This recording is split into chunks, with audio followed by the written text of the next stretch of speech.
What's up, everyone? Welcome to Pat's Chat. I'm Doug Kyed, joined as always by Michael Hurley. And Michael, we are a proud member of the CLNS Media Network. Make sure to hit subscribe to the Pat's Press Pass, Pat's Chat, all those channels. Turn on notifications for when a new video drops on the channel. How are you doing today? I'm good. I was just telling you, I'm a little uncomfortable today because I'm a little nervous because we're coming off our longest podcast of all time. That is true. Hour and a half. And our most listened to. So thank you to everyone That for is that. true too. So I'm a little nervous because for the first time in Pat's Chat history, I brought notes, like a ton of notes. And I'm just scared what that means for our little podcast here because I don't know if people could tell, Doug. Probably not because we're professionals.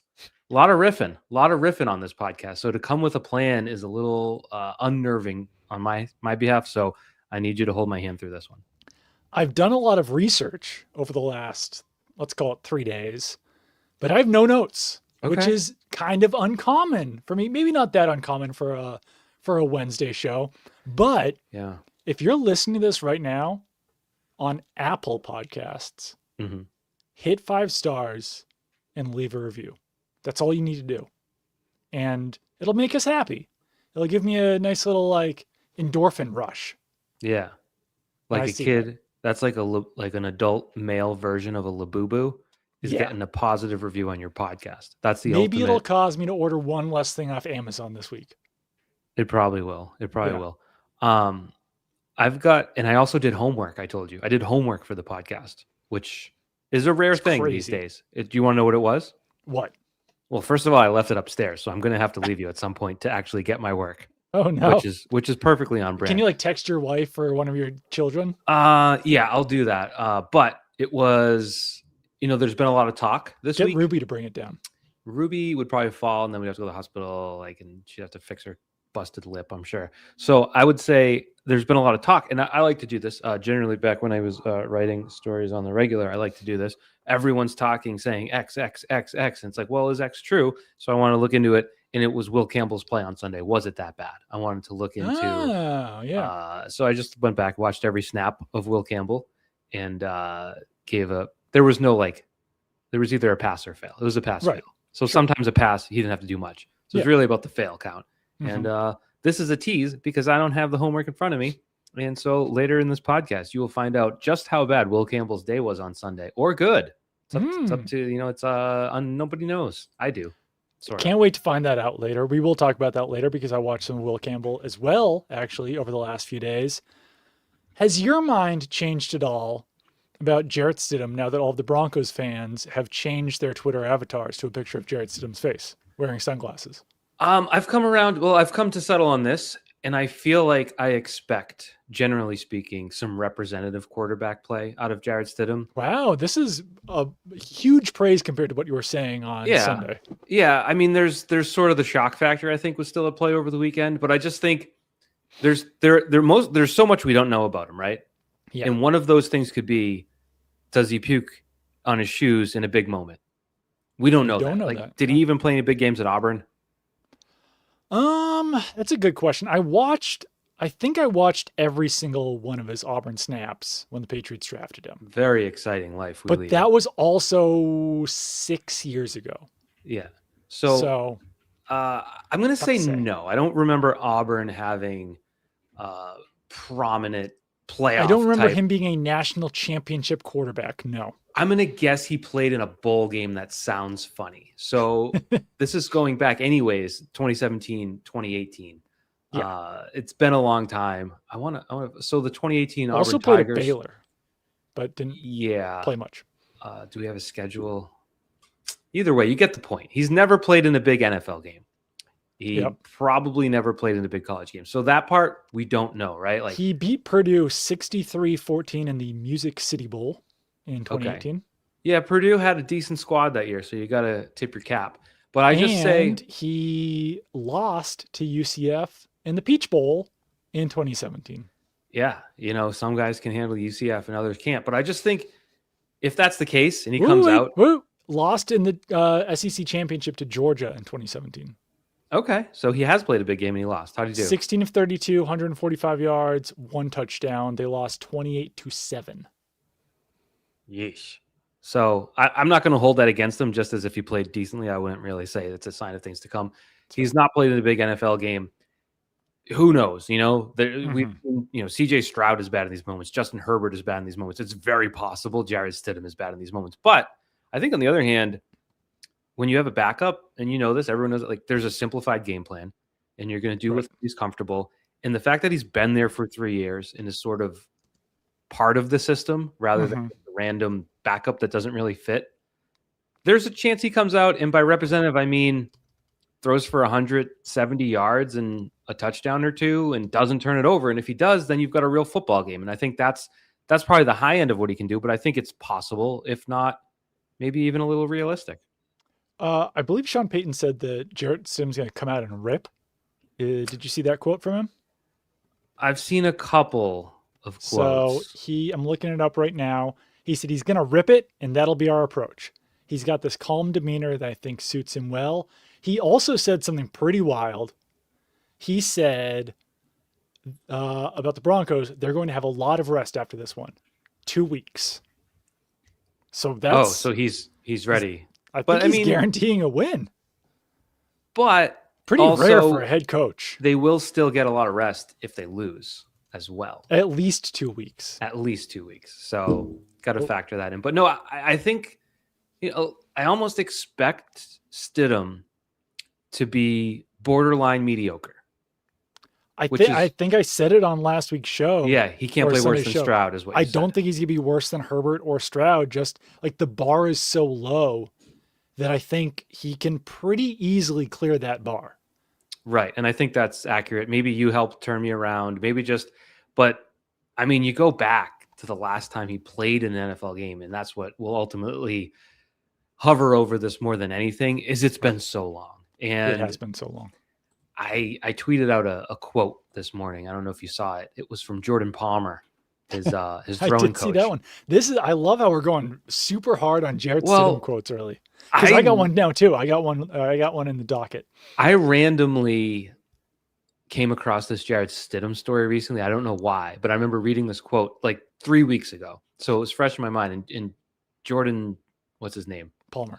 Jordan Palmer came out on the Dan Patrick Show and said that if Drake May plays his best and Jarrett Stidham plays his best, they'll be the same. Obviously dumb. So I had this quote. This is from 2020, to put in perspective, Jordan Palmer on Jarrett Stidham. To be clear, I think he is a star, and he is going to be a big-time franchise quarterback.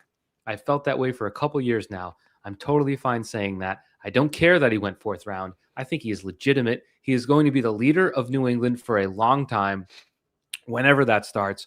Go ahead and jump on that bandwagon. To be clear, what followed after that was they signed Cam Newton. He didn't start a game, and then he left via trade. He had back surgery during the 2021 training camp. Yeah, and he did come back. Year. He came back in November but didn't play. Right. And then was traded for a 7th, 6th round pick swap type situation. To the Raiders. Where he started. Where Josh McDaniels was. 1 game? 2 games? 2 games. I think he started 2 games for the Raiders. And 2 games for the Broncos. And 2 the next year with the Broncos. Yeah. So he has not turned into a star. So there's definitely, Jordan Palmer's probably the wrong case, but there's definitely a lot of pumping going on. That's probably over the top. I think ceiling is borderline mediocre. And what you get from there is it's enough to make other elements of the game play big factors in what happens. For sure. I'm going to give you one more quote on Jarrett Stidham before we stop the Jarrett Stidham quotes. Yes. This was from Milton Williams. He was asked what he knows about Broncos quarterback Jarrett Stidham. He said, nothing. I ain't going to lie. Nothing. We're going to watch the tape on him and figure out what he likes to do, but no. They didn't like him over Bo. So, and that was a funny line. That was a funny line. Broncos fans are using that as, or Broncos aren't using that as bulletin board material, but Broncos fans are, which I think is kind of funny. It's factual. It's the greatest way. It's just factually correct. Like to talk a little trash because it's like facts only. Facts have been spoken. Right. Like Jarrett Stidham basically has to be like, all right, well, the Patriots players feel the same way about me as my own coaching staff does. Yeah. It's a good line.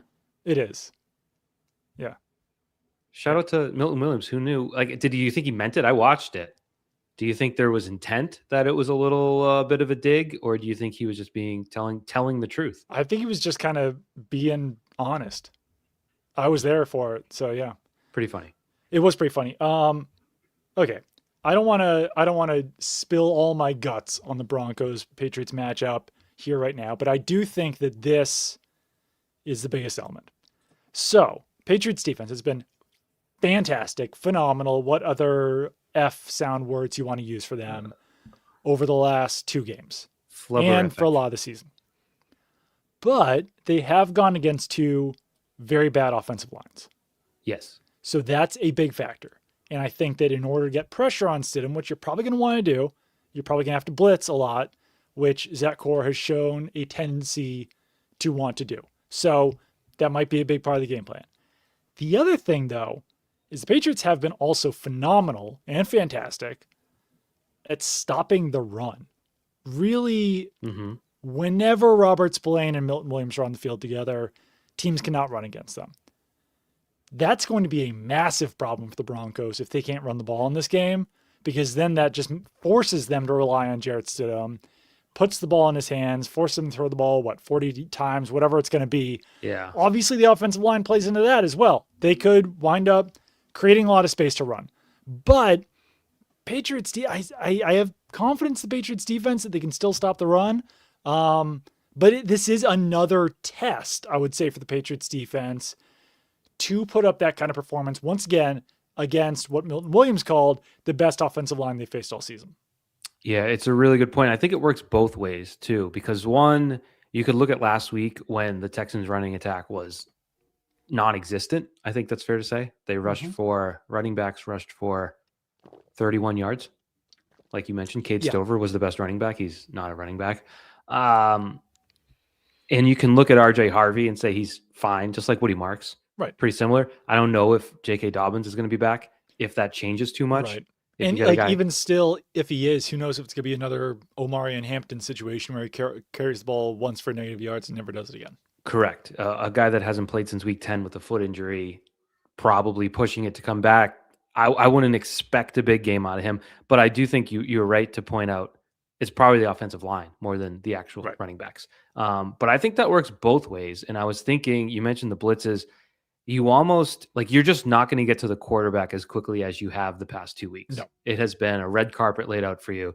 And I think the best example is Marcus Jones pick 6. Like Milton Williams is in the backfield. Kayvon Chason is killing the quarterback. Like that is how you blow plays up. Yeah. It's going to be a much more professional operation on the line this week.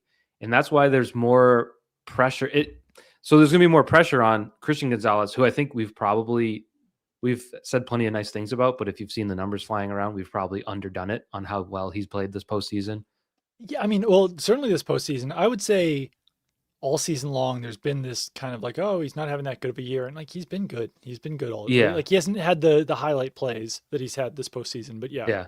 So PFF posted this playoff, 19 targets, a 36.8 completion rate, 0 touchdowns, 4 forced incompletions, I would say pass breakups, and a 45.3 passer rating when targeted. And even that, by PFF metrics, is probably counting those little swing passes in the flat, where he comes in and makes the tackle. So it really, when it says 19 targets and a 37% completion rate, I don't even think it's that high. So he has to be continuing on that. I think you need Carlton Davis back, and he was on the field today. He was participating in drills, wearing the red non-contact jersey. So he's pretty much feels like he's on the same trajectory as Christian Gonzalez was last week. We'll see if that continues, but it's a pretty big break. 2 weeks in a row to have cornerbacks leave the game in concussion protocol and then seemingly be fine for the next game. Yeah. I didn't actually see his injury, so it's hard to do our fake doctor thing and be like, oh, it wasn't that bad. But so that I guess made it a little uncertain. But then the other thing, that complement of pass catchers in Denver is it better than Houston without Nico Collins? Yes. Is it a lot better than the Texans without Nico Collins? You have what about the Texans without Nico Collins and Dalton Schultz? I know that developed during the game, but Cortland Sutton is a good receiver, right? Yeah, he would be the best receiver on either team. Patrick Bryant's a rookie. I don't know how much you looked into him Right. before the draft. You know, Higgins was a rookie last week, didn't Right. exactly present much of a threat. Little Jordan Humphreys catching passes for them, like that tells That is you an indictment. Yeah. that tells you where they're at offensively, and that was with their starter. So I just think I would say Evan Ingram better than Cade Stover. Troy Franklin, certainly more productive than those other Texans receivers were. Mims had a massive game last week. I think Mims is a threat in the punt return game. I think he averaged over 15 yards per return, which is pretty crazy. So he is he seems to have if last week's an indication, maybe he is more of a threat, speed threat. But it just puts a little bit more pressure on your corners. I think if Carlton Davis takes a PI, it's going to mean more this week than it did last week. But that's fair. Yeah. I think my overall feeling on that is if you take the Patriots defensive backfield against that receiving core, you give the check mark to New England. Yeah, no, for sure. And even if the pass rush isn't what it has been. Right, because you give the check mark probably to the Broncos offensive line. Even though guys like Milton Williams and Caleb Von Chasen are playing very well right now, it is a very good offensive line. But yeah, you do give the check mark to the defensive backs. And that includes Stidham as well. And I think I would, then obviously you give the check mark to the secondary over Stidham plus the wide receivers. Yeah. Yeah, but I mean, if Stidham is comfortable, he can make passes, I think. He throws the ball. The problem is that we got a comment in here from the real masterful. Stiddy has been on a 2-year bye. So well rested. Yeah. Very well rested. His lungs will be ready to go in that thin Denver air, I would think. Yeah. That's a 2-year bye. That's the most dangerous lead in hockey, I believe is the saying. We did get another comment in here. Any news on Mac Hollins or Carlton Davis? Other practice tests is today pretty indicative of what to expect. We already talked about Carlton Davis, the fact that he was out there in drills, despite wearing a red non-contact jersey. Good sign. For Mac Hollins, listen, it's Wednesday at 7:22 p.m. The fact that he wasn't out there for the first practice of the week is, to me, a very bad sign for his status. Who knows? Maybe something miraculous happens and he practices, then gets clear. But it's been 4 weeks. If he can't practice by the Wednesday, the chances of him practicing by Thursday or Friday, then playing for Sunday, seems slim, but we'll see what happens. And that's another one you can credit Pat's Chat doctors for, because we noted when they put him on IR, it's like, I don't think they expect him back if he's not going to be available into the AFC Championship game or Super Bowl if they get because when there's an injury, there's not an exact timeline on it. So if it was 3 or 4 weeks, they would have not. They can't look at him and be like, that's an exactly 4-week injury. He cannot possibly play until the AFC Championship game, but we promise he can play that week. Yeah, if it was like a 2 to 4 week injury, 3 to 4 week injury, probably would not have been placed on IR at all, because that's what happened with Christian Gonzalez to start the season. Misses 3 games, active for the 4th. Right. So, and the other thing, you don't want to overdo it too much, but assuming you can win this game without him, which I think the Patriots can, if he were somewhere near a comeback, you have 2 weeks, obviously, until the next game. And that's a pretty significant, but correct me if I'm wrong, they're not opening the practice window, right? No, but I mean, there's no reason means he not can't to practice yet. What? I know, but if you have, yes, there is.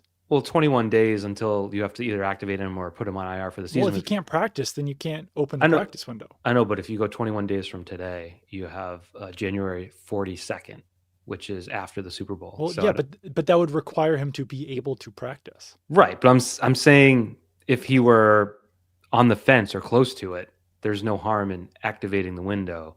No, but he has he would have to practice to open the window. Yeah. Got it. Yeah. Got it. Some people were confused about that online. I didn't think you'd be one of them. But you know what? Some of us have things going on in our lives. I would say this is another thought I have on the injury front. Yeah. I'd almost sit Landry down for this game.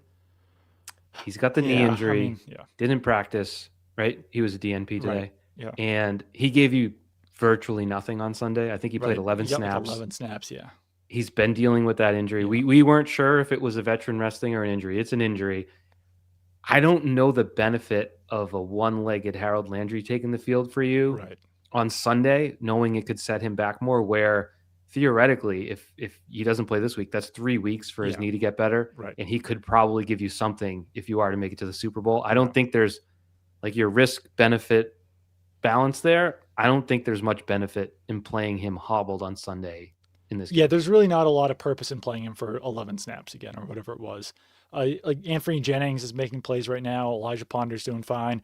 You've got Darrell Taylor on your practice squad as well if you want to elevate him. So yeah, I'm with you on that one, where it probably the benefit of giving him 3 weeks rest and and hoping you win is probably more beneficial than putting him out there and just to like accomplish. Just to animate that, right? Because it's kind of like we talk about it in this specious way. I would say not getting on an airplane, flying across the country, standing on the sideline or sitting in a booth, flying back instead of say like sitting in a tub and getting work done is just more beneficial. I know that sucks, but it just feels like you've got bigger goals at this point, which you probably didn't expect. Right.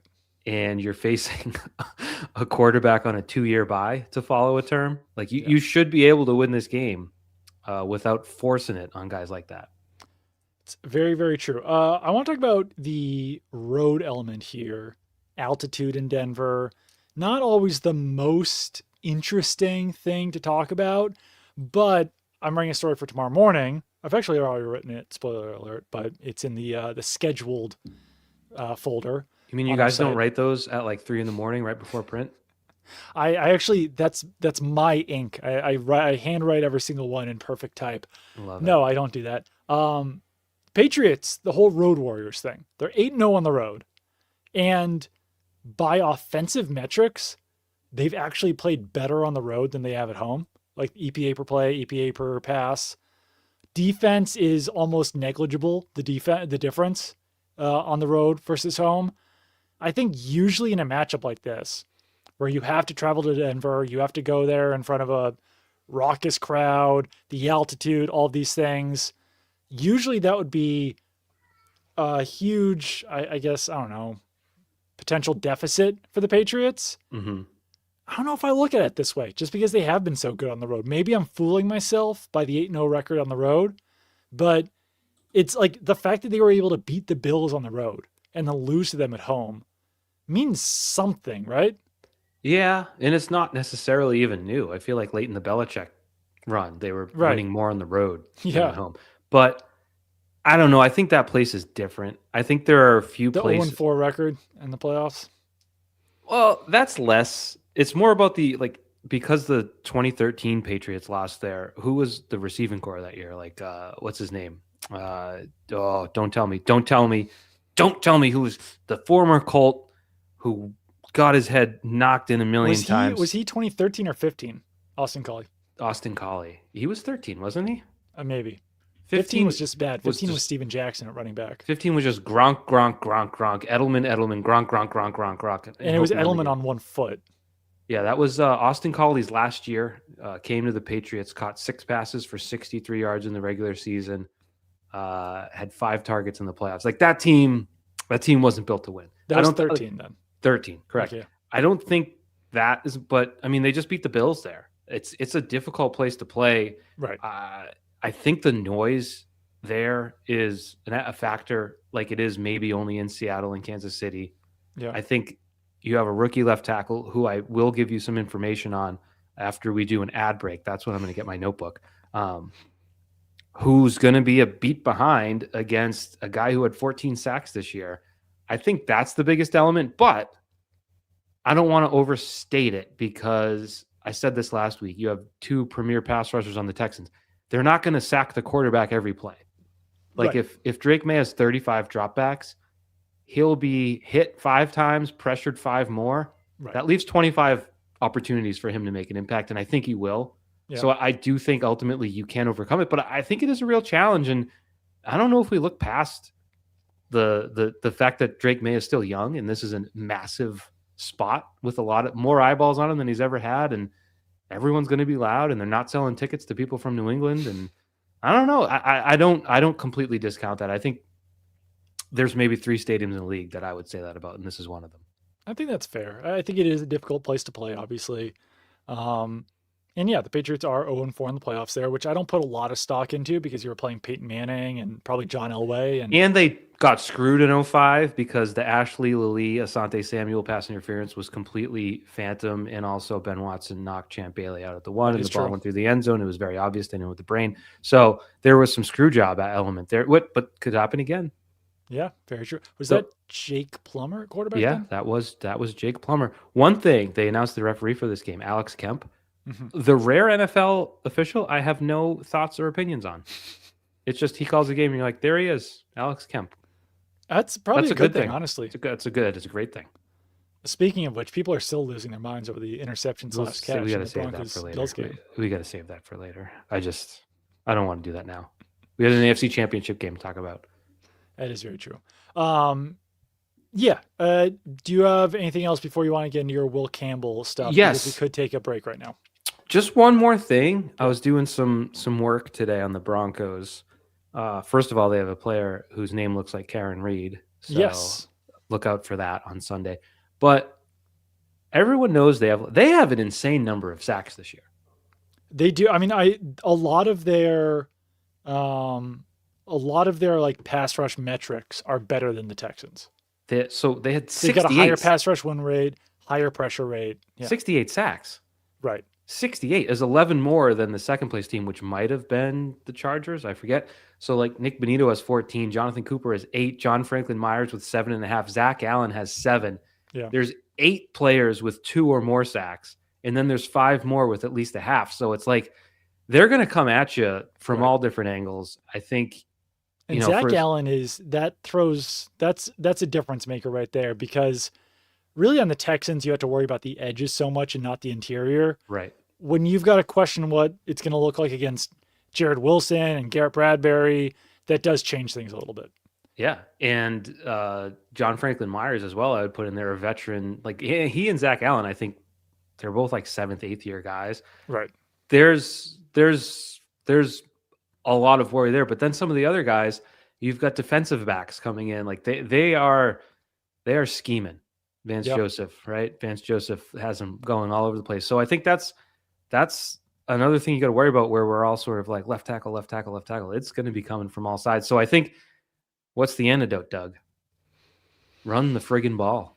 Yeah, and that has been a slight weakness. I wouldn't even go as far as weakness, but when you're looking at the Texans defense and even the Chargers defense, they were really, really strong across the board. The Broncos are still, I think, top 15 run defense, but they're not quite as strong as the Texans were last week.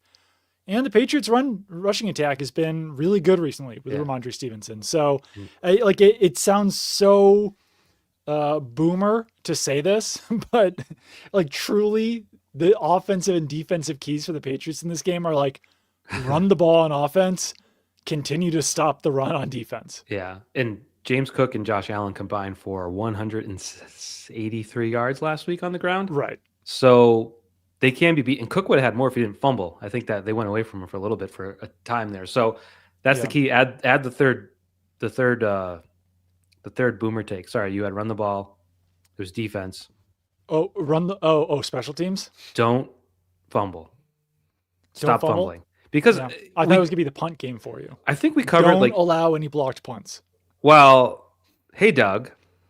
Hey Pat's chat listeners who thought I was silly for giving the punt team a plus. Did you watch the national championship game? I did. How did those Hoosiers win it? It's by blocking a punt. So, or I guess you say, how did Miami lose it? And it was by blocking a punt and by having Carson Beck trying to engineer a comeback drive. But I would say we covered the fumbles pretty well.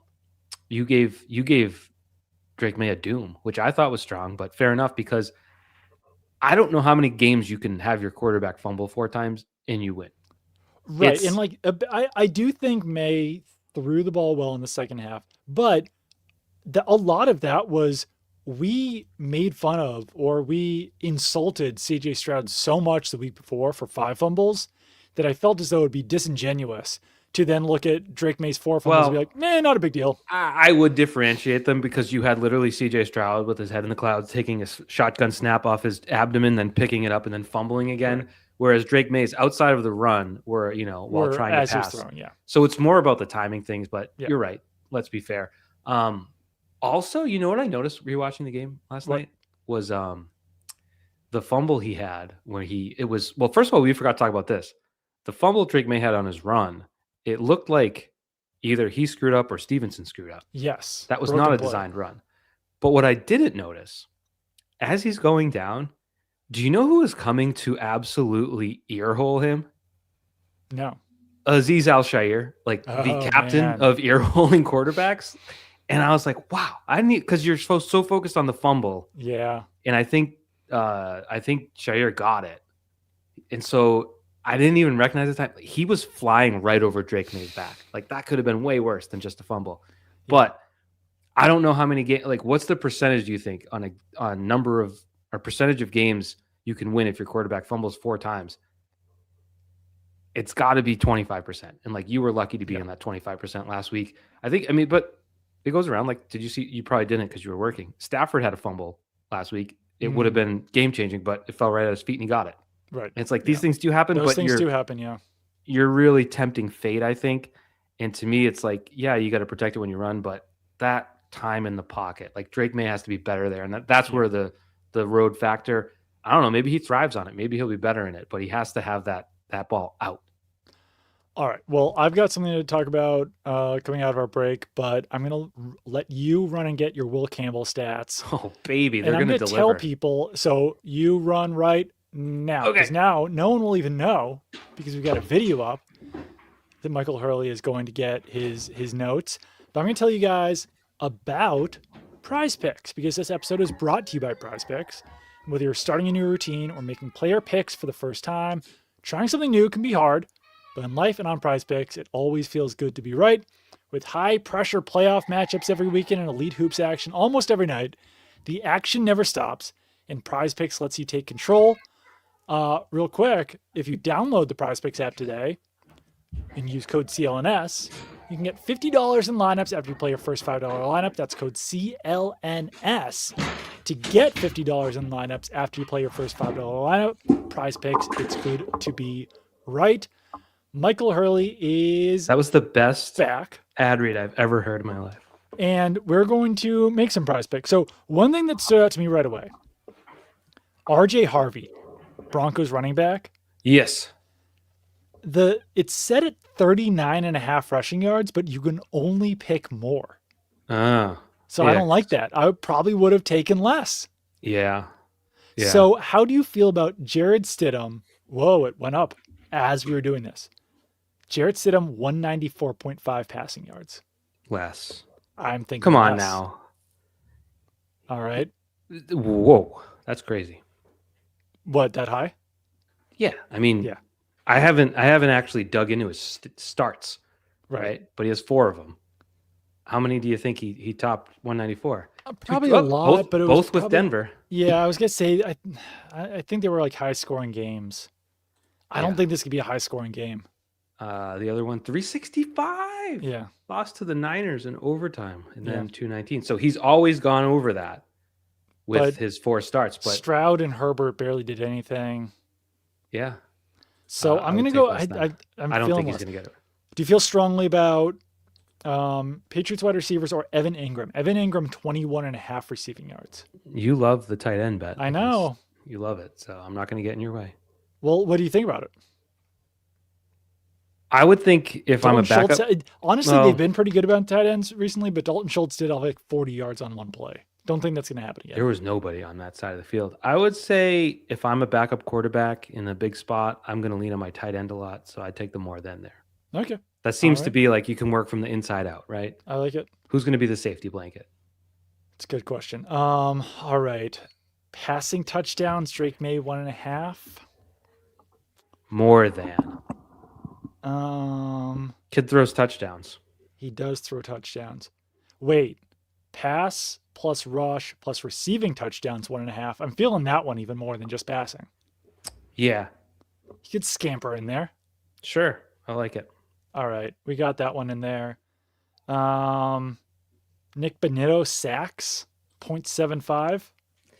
I think you got to like your chances of him getting one. He primarily rushes from the defensive right, which is right at Will Campbell. So, all right, I think that's pretty good, right? Yeah. Anything else you feel strongly about in this game? Jarrett Stidham interception 0.5. No, Okay. I think he might take care of the ball. Who do you think Sertan's going to cover? Booty? I don't know if he's gonna like play. If he's gonna, You don't think he's going to follow? yeah. Sacks Because taken. Drake May 3.5. Jarrett Stidham 3.5. I don't like the Stidham number. Yeah. 3.5 is probably one more than I would be comfortable with. So, Yeah. but I don't like the less than. Ooh, completion percentage. Drake May 66.2. Jarrett Stidham 58.7. I don't know, Doug. These are tricky. We're getting into Robert dangerous Spillane, territory. 7 tackles plus assists. Bryce Baringer, Yes. 3.5 punts. Yes. More than One and a punts. half punts inside the 20. You want to go with punts, total punts? Total punts. I don't like the inside the 20. There's too much. There's too much thin air. He's going to be booming them. Do you know the Broncos punter has a 76-yard punt this year? Wow.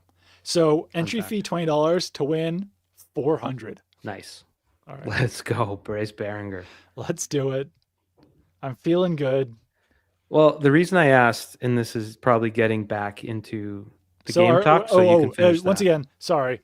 Use code CLNS to get $50 in lineups when you play your first $5 lineup. PrizePicks.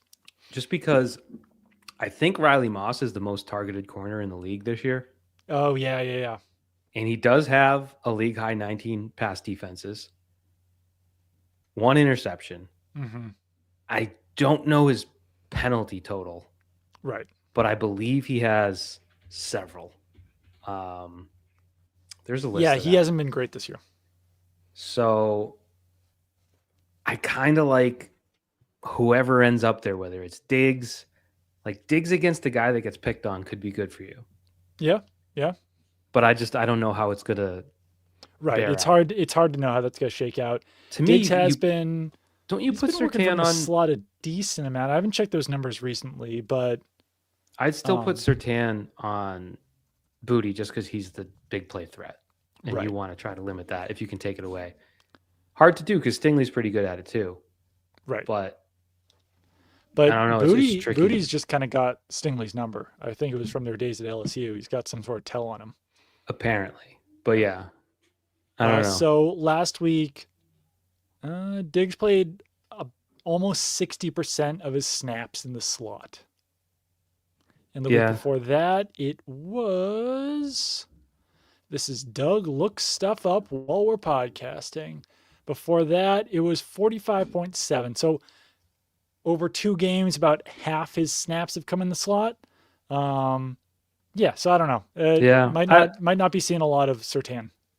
Yeah, I think the slot receiver, whether it's going to be Diggs a lot, whether it's going to be Douglas a lot, and probably Henry, I feel like that's similar to what I said about Stidham.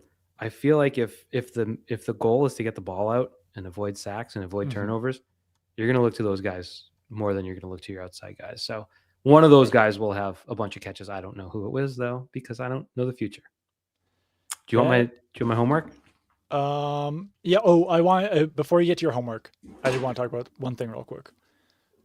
Do you think that 31 other NFL quarterbacks could have beaten the Patriots in the divisional round of the playoffs? Do you want to know my opinion on this? I do. I'm asking. I do not think that 31 other quarterbacks would have beaten the Patriots. I would take it a step further. I'd say not a ton of quarterbacks would have beaten the Patriots last week the way that they were wreaking havoc on defense. I would say they made life very difficult. Now, I think it was as much an offensive line problem as it was a CJ Stroud problem. Right. Yeah. Not to defend CJ Stroud. He played terribly. Sure. I don't really want to do like a deep dive on Dan Orlovsky, but he used to be sort of like a film grinder, you know? Right. I think he still is. He's at his heart. he's veering into just being a goof. And I feel like I thought he was more than that. I thought he had more intellectual honesty when it came to the coverage he provides. He's being a little bit of a goof. Well, see, okay, and listen. I think the film Silly work that he goose. does has been like obviously always been very strong. I think when you say something so strong as 31 other quarterbacks could have beaten the Patriots in that game.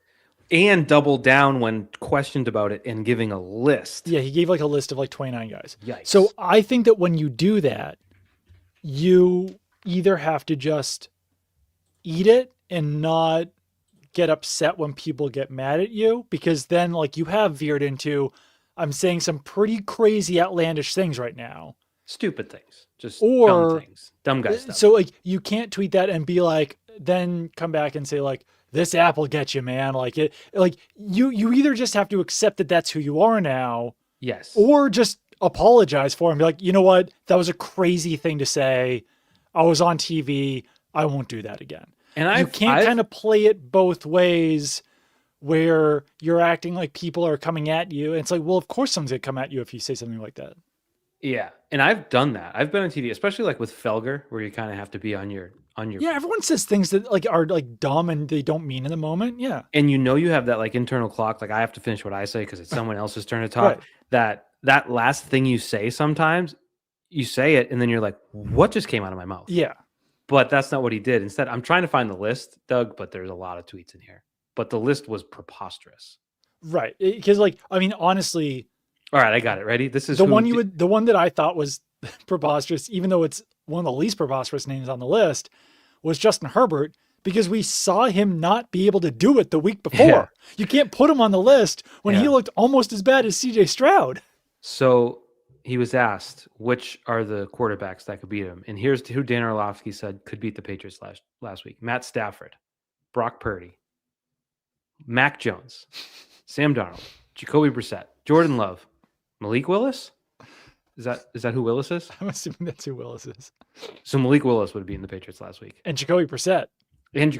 Caleb Williams. And Mac Jones. Jared Goff would have done it. Kirk Cousins would have done it. Baker Mayfield would have done it. Bryce Young obviously would have done it. Andy Dalton. He had Dalton, unless there's another Dalton. I don't think it's Dalton Schultz. Because he had a chance. He theoretically could have played quarterback. Kincaid. Tyler Shugg, Dak Prescott, Jalen Hurts, Jaden Daniels, Jackson Dart. Did he beat the Patriots? No, he didn't. Justin Herbert, who lost to him the week before. Bo Nix. Patrick. That's just ridiculous to put Patrick. I mean, shut up. Because there's no way that Tim Patrick would have beaten the Patriots at quarterback. He's a wide receiver. For a second, I was like, Patrick, and it's like, dude, come on. Grow up. Trevor Lawrence, another Jones. Daniel Jones. Both Joneses, Mac and Daniel, will win. Mills. Patriots can't keep up with the Joneses. Lamar, Rodgers, Mills, Burrow, Allen, and Drake May. It's just a stupid piece of commentary, and to double down like that and then to blame the app. I actually think there's something bigger going on if you really want to know. Who? I think there was sort of this feel good. Oh, look at the Patriots winning games. You know, they were down and out. Mike Vrabel, super likable, nationally well-known, all that. I think we're learning a lot of these people don't have the stomach for it. As it gets more serious, it's sort of like the fun part is over. Like Kyle Brandt saying the Texans, did you see that video? No. He was describing the Texans defense after the Steelers game. He was like crawling on the desk saying they're like the girl in the ring. And then Monday was like, well, the Patriots, are they going to be the first team in a Super Bowl that never played anybody? And it's like, you can't do that. And I just think there's just a little bit, and it's fine. Like people have leftover feelings. Cam Newton got goofy again. If you missed it. Oh, no, I didn't see that. I almost. He did another fool's gold thing, saying their path is a joke, which is funny. Did you know the 2015 Panthers had one of the easiest schedules of all time? Like, it was the easiest schedule in the league that year. They went 15-1. Then they faced tough defenses in the playoffs, made the Super Bowl. Ultimately, it got them in the end. However, I don't know. It's just coming out. And I just think that everyone reached their saturation point of being okay with this. And now you're starting to see some squirming, and it's coming out in weird ways. You know what else I think might be happening? What's that? And like this just came off my head. And like I'm not accusing Dan Orlovsky specifically of this. But I think that Patriots fans do, and like even media maybe, tend to jump on the rage bait maybe more than other fan bases. And there Yeah, is for a sure. lot of Patriots fans. It's a big market, and it's a team that's really heavily, like their fan base is heavily on social media. There might be a market here for pissing Yeah. off Patriots fans, and it might be a market that's making some people some money. Yeah, and honestly, the way that these social media platforms are designed more and more is to make you pissed off and get you locked in more. And I mean, this is not a personal shot at anyone, but like a lot of the radio waves in Boston have used rage bait to make careers out of Right. for however many years. Yeah. So, like, there's a market in that, and maybe the national market is catching up to that. Yeah. I mean, business is business, I suppose. Yeah. But I don't know. There's just something when someone has sort of an honest approach and then it changes. Even Doug, I think there's the not NFL. there's actually not like a columnist or writer right now currently who's leaning into rage baiting the Patriots. You mean nationally or locally? No, or locally. like Shaughnessy's tomato can column isn't coming Yeah. out. Yeah. Yeah. I find that interesting. Yeah. There's usually a rabble rouser in the mix. I and feel like now it's- that existed during the Belichick era, but no one's really doing it because it would be really easy right now Yeah. if you were to play that card. for sure. All season, you could have been writing schedule columns. You could have been writing. They haven't played one. They still haven't played anyone. Just haven't seen a lot of it. I did mean to add, like we talked about it the other day, the NFL Live crew, all 5 of them picking the Texans. Yeah. And you mentioned a lot of them are smart, intelligent people. And it's just like, that was egregious to watch the Texans play that game against the Steelers and say on a short week, they're going to travel and beat the Patriots. That was actually crazy for all of them. If you pick the Texans, whatever, but like for unanimous, it does speak to a larger sentiment that I think that people don't want to see this. I think these weeks are too long and people get bored and they convince themselves that something different is going to happen and it just doesn't. Homework time. People have been waiting for 47 minutes. They're like, I want Mike's homework. This is Will Campbell's body of work against the Texans. I just gave a simple win or loss, like I said. And a win was pretty easy to get. Okay. If there's a run off right tackle and you just step up and get in the, so don't get hung up on the win. It's more about the number of bad reps. You've got 29 rushes. I had him down for 10 bad reps out of 29 rushing attempts, which is not the best. Pretty high. Yeah. And what I defined, this is a loose definition. If the guy he was supposed to block makes first contact with the running back, that's a bad rep. If he whiffs on his guy, that's a bad rep. Now some of the wins, when he gets to the second level, it's a sight to be seen. He's great hunting out cornerbacks, nickelbacks, linebackers. It's fun to watch. So it's not like it's a failure performance, but he did have a number of bad reps. The more pressing ones, 33 pass reps, I had him with 7 losses. So that doesn't sound horrific, right? Guys get beat. It's just some of the losses, strip sack, and that was with help. The one with Henderson? That was later. There was one earlier, the first strip sack. The one that came off the right? So it was actually the one he wasn't responsible for the sack necessarily, but his guy ended up getting in back. He didn't block his guy. Right. And he ended up on the ground, and then he ran back and recovered the fumble. Another sack. There was the move. Anderson did it, and someone else did it. It wasn't Hunter. I'm blanking on the other pass rusher, where they tried to jump over him, sort of like little brother him.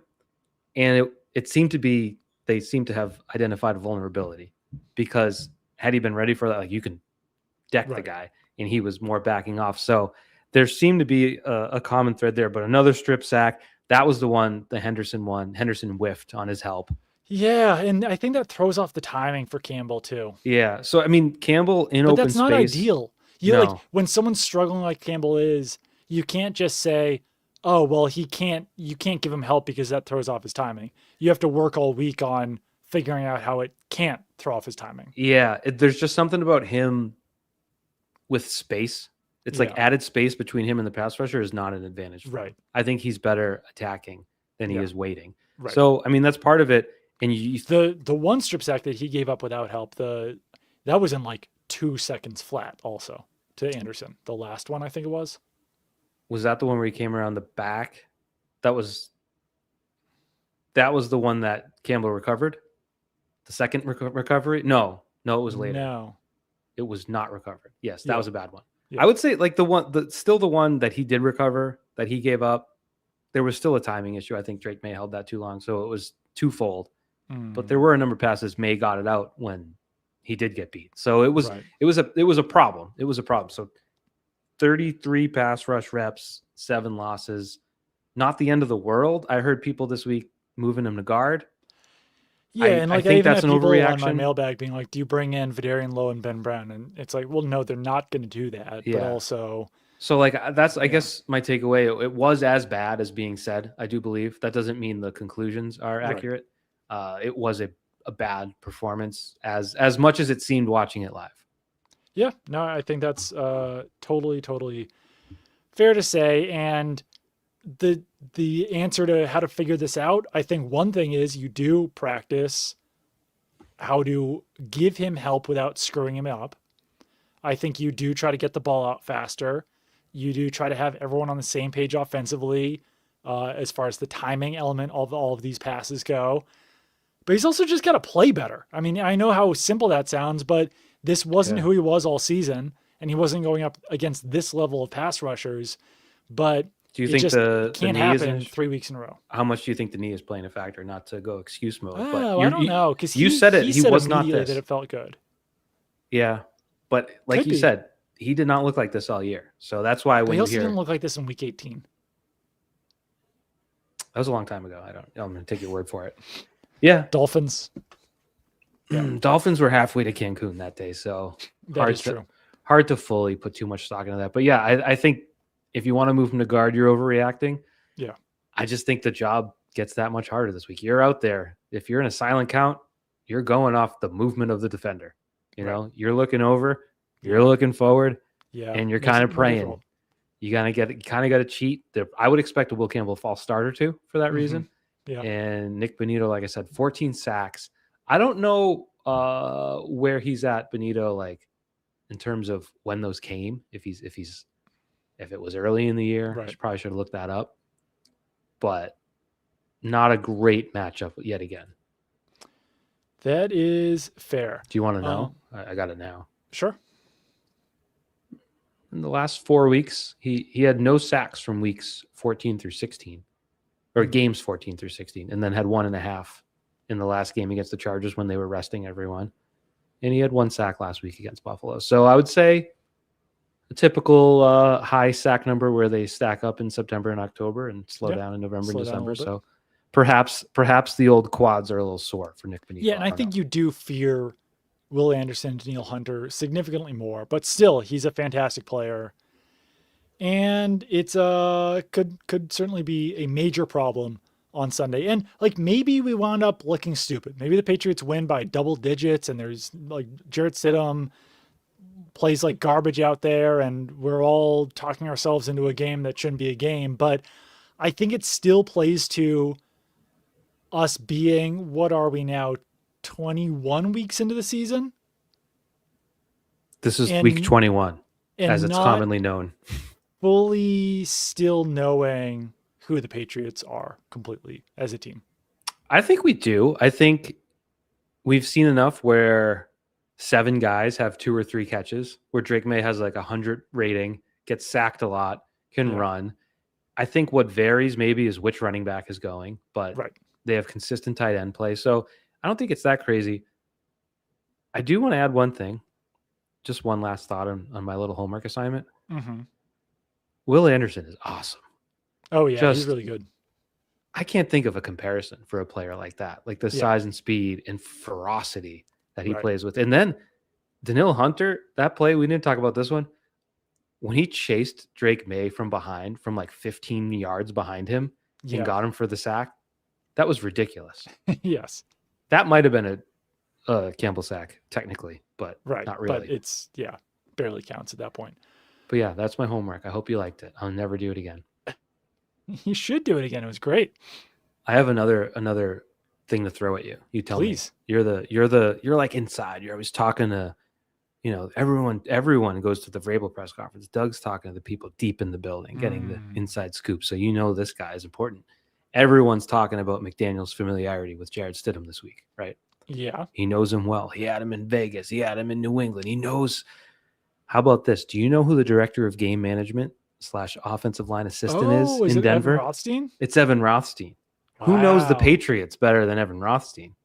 They're screwed. Probably a lot of people. Screwed. Big time. You know who else knows Jarrett Stidham? Josh McDaniels. It goes both ways. I just said that. No, you said that. I said McDaniels knows Stidham. Oh, okay. Well, you know who knows Josh McDaniels? I guess. Jarrett Stidham. No, I think he's got enough on his plate where he can't lay out the playbook for the defense, but he might do some helping out. But no, I don't think it plays a big factor. But yeah. Yeah. So we've hit on all of my notes Patriots wise. We've hit on them. So I've got other stuff, but that's where I'm at Patriots wise. No, I'm feeling pretty good. Do you have a game prediction? Yeah, I think despite everything we've said, good, bad, otherwise, I think the Patriots are like, we haven't seen them play their best yet. So on the one hand, maybe they're due for another bad one. I think they're due for a good game offensively. Okay.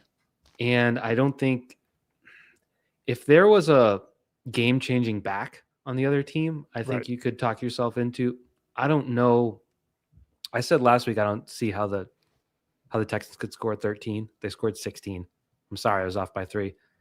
I'd say the same thing this week. I don't see the Broncos scoring. They have a great kicker in Will Lutz, right? Will Lutz is their kicker. Did I have that right? Oh, yes. I did a lot of kicker work today. They'll score. It's mile high. You don't even have to get to the 50. I think they're going to score between 12 and 18 points, and I think the Patriots will score over 20. So however that plays out, I don't know, 24-13. But I think the Patriots, I think they score some touchdowns and win the game. I said 24-20. I think that might require a defensive touchdown from the Broncos, but that's also not out of the realm of possibility. Sure. Yeah. I mean, the fumble thing's the key. Like Surtain, maybe you just avoid him. Yeah. He's that good. Yeah. There's other places to pick on him. And I just think the Patriots have enough. We always do the like, oh, no one thought they'd win this many games. Still, the craziest story of all is that the Patriots receiving core is pretty good. Yeah. I mean, not great. But it is also funny how it fluctuates from week to week. Yeah, like, I remember someone's 3 usually weeks ago going. being like, I don't know. And now after Kayshon Boutte and Stephon Diggs do what they do, it's like, I don't know, it's pretty good. Someone's usually going, Right. Yeah. Like sometimes Douglas will disappear for 4 weeks and then he'll have a big game. Then he'll have like a 70-yard touchdown. Yeah. Yeah. So I think the Patriots have enough. I think Stevenson's been huge. He's looked really good. That was the other thing on the rewatch. He just looks as good as he has in years. Just the confidence that he's running with. And if they can coach something out of Travion Henderson to do something more, they should be fine. So I think the Patriots win, score over 20. I'll call it 24 because that's what you said. And we are a team. 24-20, Patriots win. That's my prediction. Pretty crazy. Might not wind up being that close. And I mean, there's a Super Bowl trip on the line here. It's crazy. Patriots. It's crazy. And I've heard this too from, I don't know, Twitter, the radio, whatever. The Broncos are now in sort of the more enviable position. Nobody's counting. Everyone's counting us out. We're the underdog. They think our quarterback sucks.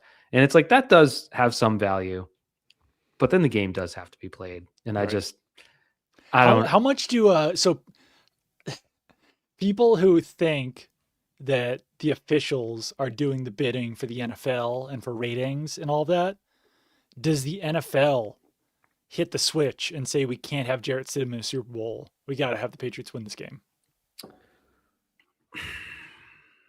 I'm not a big NFL conspiracy guy. Well, think about that, right? I always think about when I got to Phoenix in the 2014 season and they had the banners up in the city. Right. And it was like Brady. There was 3 players from each team. So it was like Russell Wilson, Richard Sherman, Marshawn Lynch. Right. And you're like, okay. And then it's like Tom Brady, Rob Gronkowski, Dante Hightower. And I was like, And Hightower at that point was what, a Yeah. third-year linebacker. Like, we knew him well, but he Right. certainly wasn't a national name at that point. It was like, oh, I guess he makes the most sense. Right. Now do that for the Broncos. You get to San Surtain. Francisco. Surtain, who is a great player, but doesn't exactly have like national face recognition. Bonito.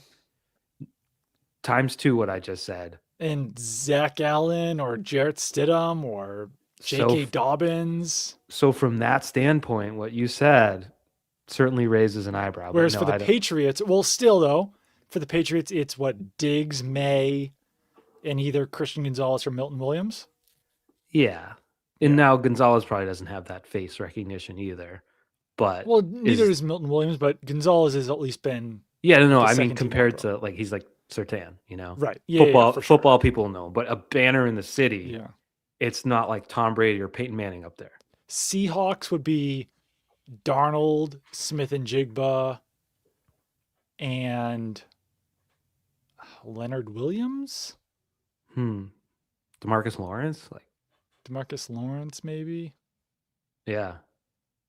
And then you have Stafford, you have Nakua. And you have Devontae Adams. And then the Landman, of course. Nate Landman. Yeah, it's a consideration. I don't think the NFL is rigged unless it's the middle of the game. Don't ask me then. Sometimes my eyebrow does go up when certain penalties are called against the team that's ahead by 10 in the third quarter. I get a little suspicious, but I would say on the whole, no, I don't think they'll rig the game. But it is interesting. Like, you got 2 weeks to pump that out. It's going to be a whole lot of Sean Payton. Yeah. A lot of Sean Payton. Sean Payton's guaranteed a victory for the Broncos. That's bold. That's pretty nuts. Did you have anything else? So, a little pre-scouting for the Super Bowl for you, something for your tickler file. A lot of Roman numerals on the Seahawks roster. Okay, you ready for this? Oh. They have Byron Murphy II. Okay. They have Kenneth Walker III. Okay. And they have Ernest Jones IV. Well, the Patriots have a ton too, don't but they? they have 3 juniors on the practice squad. So theoretically, you could have a junior, second, third, and fourth.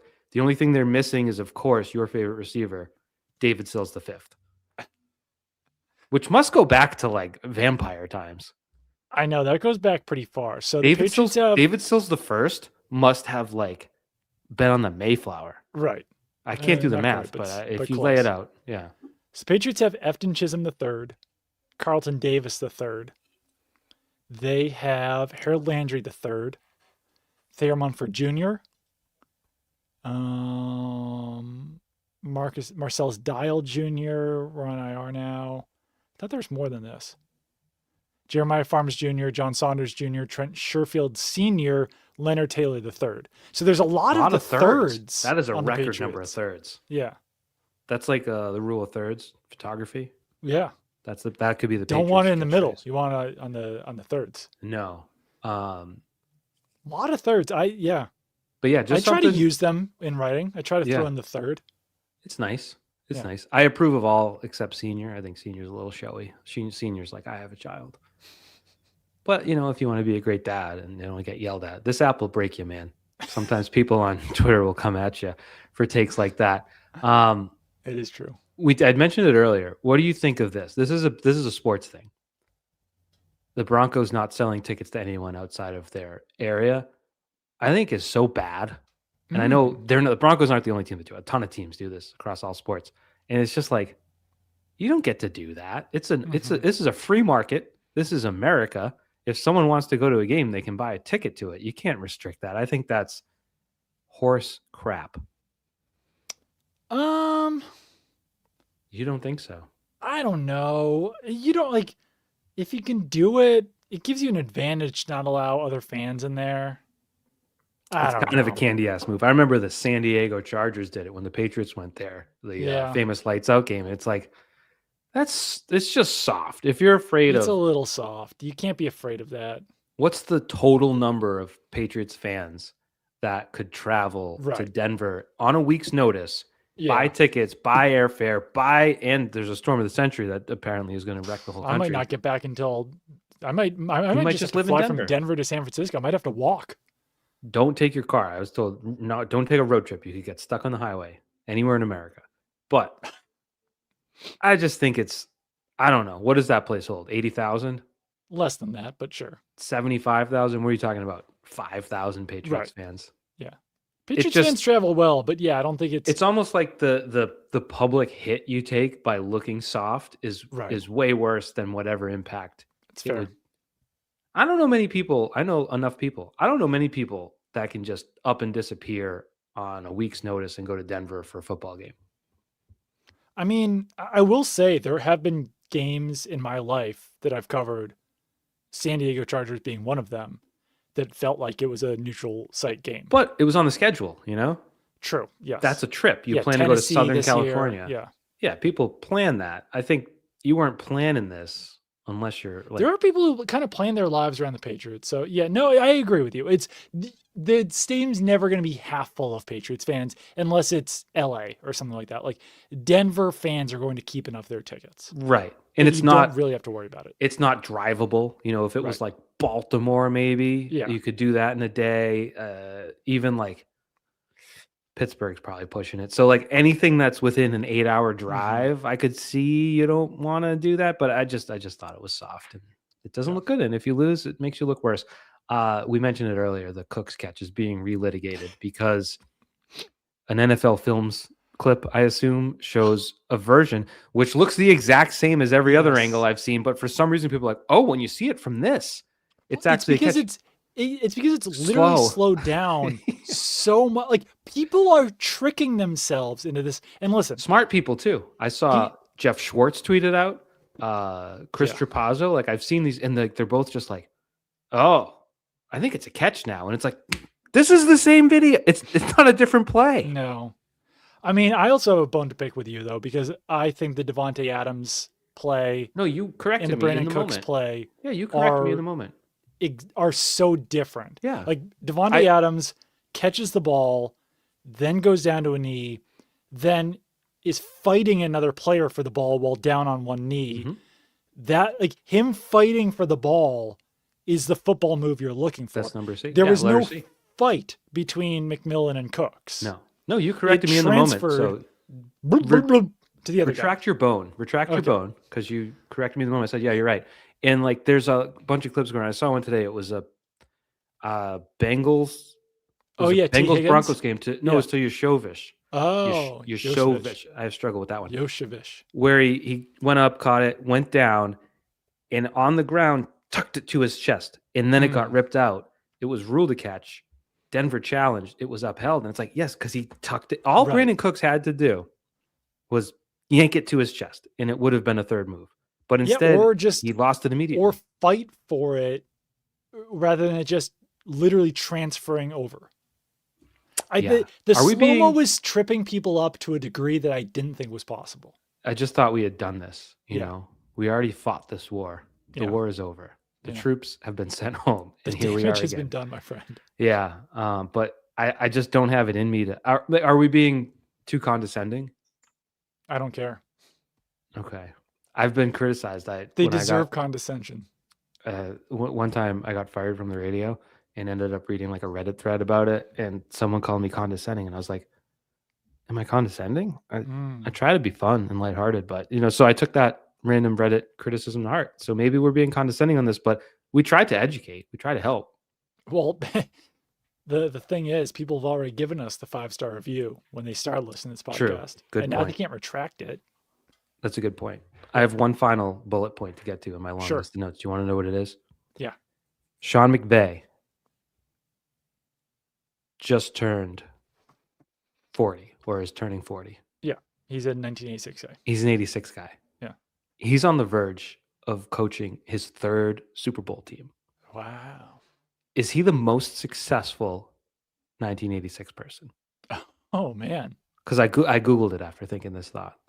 Yeah. The Gemini results.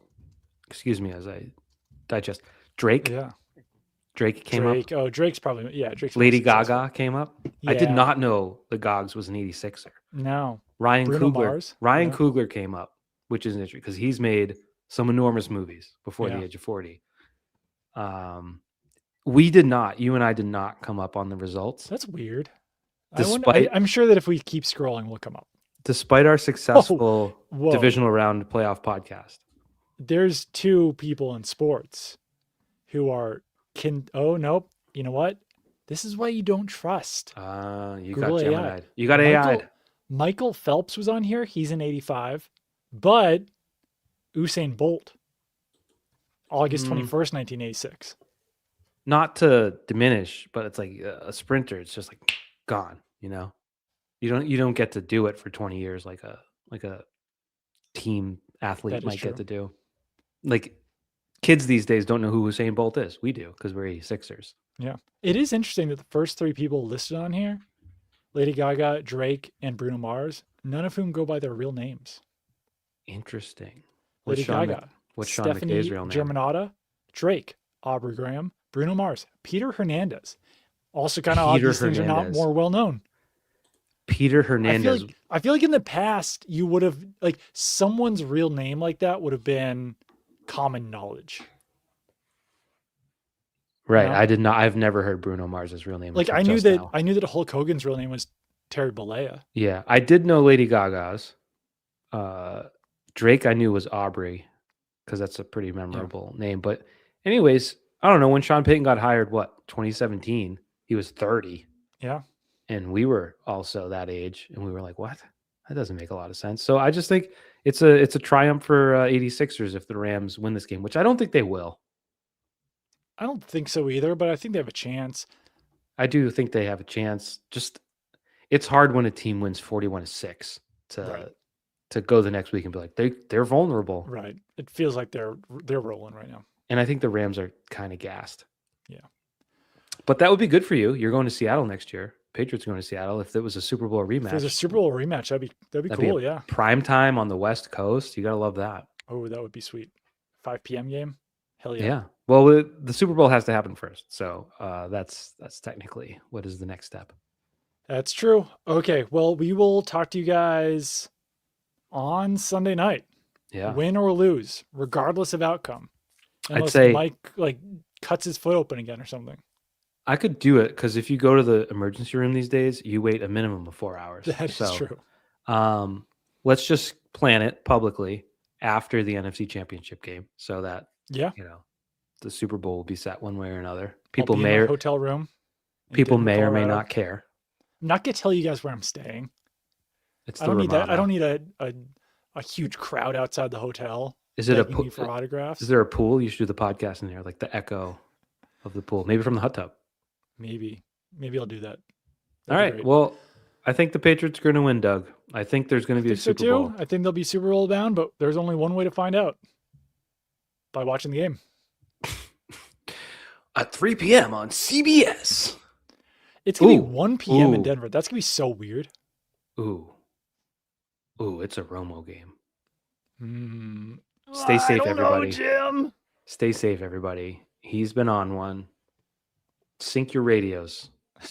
Or I bet it's on Westwood 1 too. If you like, I bet like Kevin Harlan or someone's calling it on Westwood 1. Maybe like Jason McCourty's on there or something. Yeah, I would, do what you want to do, but that's an option you got.